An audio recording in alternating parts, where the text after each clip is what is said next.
Bueno, ya espero que hayan terminado el diagrama de flujo de datos como su versión, digamos, de este DFD, de acuerdo a la explicación que di en la clase anterior. Ya lo deben de tener ahí en su documento en la computadora o en su cuaderno si lo están haciendo a mano.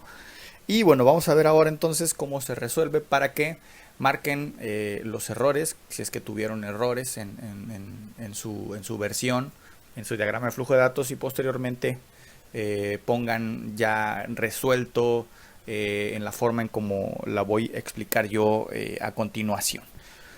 Bueno, vamos entonces a ver en la primera parte del diagrama de flujo de datos, en donde nos indican lo siguiente: el cliente elige los productos que desea comprar y se dirige a la caja. Entonces, lo primero que vamos a hacer es poner un origen o destino, y ese origen o destino pues le vamos a llamar cliente, ¿no? En el caso del DFD del sistema de los bonos, pues era un aficionado. En este caso pues es un cliente, ¿no?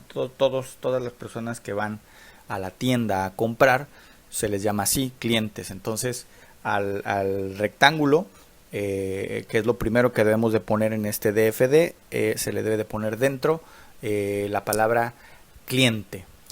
Después nos dice lo siguiente: en la caja se escanean los códigos de barras de los productos que el cliente desea comprar para registrar la cantidad de productos y así como el precio de cada uno de ellos y el total de la compra. Entonces, lo siguiente, después de haber puesto el origen o destino del cliente, vendrá el número 1, el proceso número 1 con un círculo, que es el escaneo de los productos. Aquí lo estoy poniendo y no se los dije la clase pasada, quizás eso se me pasó. Yo les comenté que en el DFD del sistema de los bonos yo aquí ponía o especificaba los procesos con 1.1, 1.2, 1.3 y 1.4, y les decía que es porque el sistema tenía varias partes y esa que les estaba mostrando yo era solamente una parte, la primera parte del sistema, por eso era así, con puntos. En este caso, como solamente estamos haciendo una parte no una parte, sino un solo sistema, o una sola parte de un sistema, era suficiente con ponerle los números así, ¿no? El 1, el 2, el 3, para saber nada más el orden de ejecución de los procesos, ¿no? Y bueno, en este caso el número 1 sería el escaneo de los productos, en donde el cliente proporciona los datos de los productos en esta parte, y una vez que se escanean los productos, lo que se le va a dar al cliente son productos, ¿sí? Es decir, el cliente se va a llevar esos productos. Bueno, posteriormente se guardan los datos de la compra en la base de datos. Entonces, una vez que tenemos el escaneo de los productos, se pasa al proceso número 2. Esos datos se van hacia el guardado de los datos de la compra y se guardan en la base de datos. Por lo tanto, vamos a poner el símbolo de las dos rayas para especificar que en la base de datos, esos datos que se capturaron, bueno, no se capturaron, se escanearon por medio de un lector, ¿no? Estos lectores puede ser una pistolita, puede ser un lector esos que tienen las cajas, en donde se escanea y se oye un pillido, ¿no? Cuando se escanea el código de barras. Pues esos datos que se están se les está dando entrada al sistema mediante ese dispositivo de los datos, pues esos datos se guardan en una base de datos, ¿no? Y aquí se especifica que lo que se está haciendo al guardar los datos es guardar los datos en una base de datos. Después, lo que nos dice es que se le informa al cliente sobre el total de su compra, es decir, a ti te dicen cuando vas a comprar es tanto, ¿sí?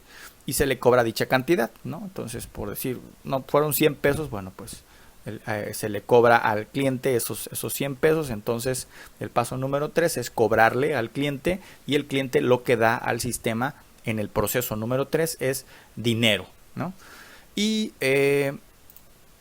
después es ya el último punto, se imprime el ticket de compra y se le entrega al cliente. ¿Que se le entrega? Pues el ticket, ¿no? Entonces posteriormente se hace esto, que es el paso número 4, se imprime el ticket, y para imprimir el ticket los datos guardados en la base de datos se le dan, ¿no?, al proceso. Desde el escaneo de los productos se da también la orden de impresión, y una vez que se imprime el ticket se le da al cliente, ¿no? Y es así como se resolvería este DFD, este diagrama de flujo de datos, ¿no? Entonces, lo que ahora procede para ustedes es que marquen los errores de su diagrama de flujo de datos, como les digo, con rojo. Si lo están haciendo en la computadora, pues es más, pues, sencillo, ¿no? De hacerlo, marcando con rojo, poniendo por ahí un cuadrito de texto especificando el error. Y si lo están haciendo a mano, pues ahí pueden con pluma roja o no sé, con algún plumón que tengan, especificar los errores, y debajo poner que es la solución o la resolución del diagrama de flujo de datos, ya la correcta, ¿no? No les dije que para quienes están haciendo el diagrama de flujo de datos en la computadora, tal vez se les complique un poco hacer las flechas así como están aquí en curva, y hacer que el texto quede en la trayectoria de esa curva. Eso lo vamos a ver en sexto semestre con un software ahí de diseño que vamos a ver. De hecho, ese software es el que estoy usando para hacer estos diagramas de flujo de datos. Y no les dije que no importa si las líneas de las flechas están curvas o no.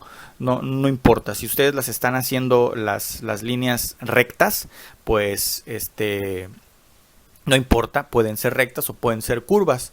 Por lo general se hacen curvas, pero aquí no hay esos usos incorrectos que vimos ayer en los diagramas de flujo, en donde especificábamos que no se pueden utilizar de acuerdo a la estandarización que había hecho la ISO, que no se pueden utilizar las líneas curvas dentro de del símbolo de flujo de datos.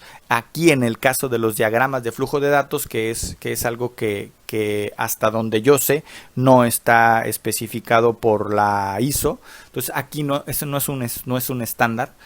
Se puede entonces hacer de esta forma, ¿no? Y yo, al menos en la escuela, así fue como lo vi, como me lo enseñaron. Entonces por eso los pongo yo así, con líneas curvas. Repito, si no pueden hacer las líneas curvas y no pueden hacer que los textos sigan las trayectorias de las líneas, no pasa nada, pueden hacerlas rectas.